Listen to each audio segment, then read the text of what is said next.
अस्सलाम वालेकुम। दुनिया तेजी से बदल रही है। ताकत, इल्म, टेक्नोलॉजी महज तरक्की याफ्ता ममालिक तक महदूद नहीं रही। 2025 में ब्रिक्स की समिट जो रियो डी जेनेरो ब्राज़ील में हुई, एक नए आलमी निज़ाम का इशारा है। इस बार सिर्फ मईशत तवन्नाई की बात नहीं हुई, बल्कि AI यानी आर्टिफिशियल इंटेलिजेंस के आलमी ज़ाब्ते पर बात हुई। सवाल ये है, क्या AI मुसलमान के लिए ख़तरा या मौका है? क्या इस्लाम में टेक्नोलॉजी का कोई तसव्वुर है, और क्या हम सिर्फ देखने वाले हैं या कुछ करने वाले भी?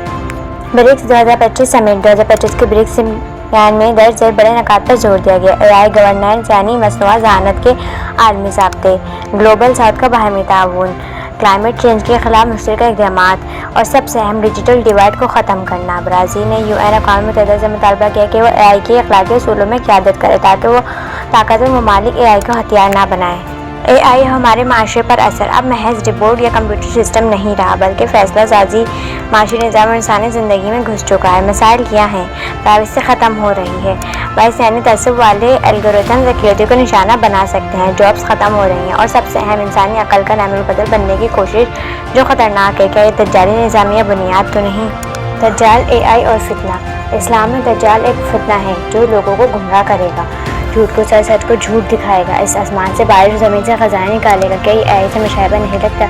ऐसी टेक्नोलॉजी जो फॉल्स इन्फॉर्मेशन, डिप फेक और वर्चुअल रियलिटी से हकीकत को धोखा देती है। नबी करीम सल्लल्लाहु अलैहि वसल्लम ने फरमाया, दज्जाल के फितन से बढ़कर कोई फितना नहीं। तो क्या हमें AI को दज्जाल का ज़रिया समझना चाहिए, या हमें इसके एथिकल इस्तेमाल की तरफ जाना चाहिए? उलमा का मौक़िफ़।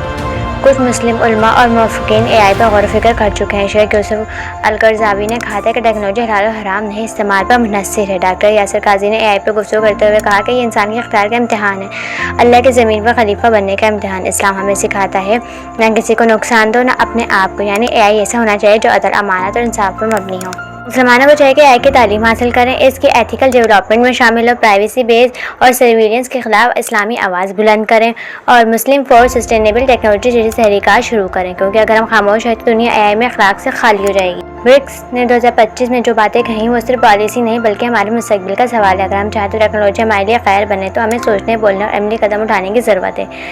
अगर आपको वीडियो पसंद आई हो तो लाइक करें, शेयर करें, सब्सक्राइब ज़रूर करें, ताकि हम आपको हक़ की बात को आम कर सकें, और कमेंट्स में अपनी राय ज़रूर दें।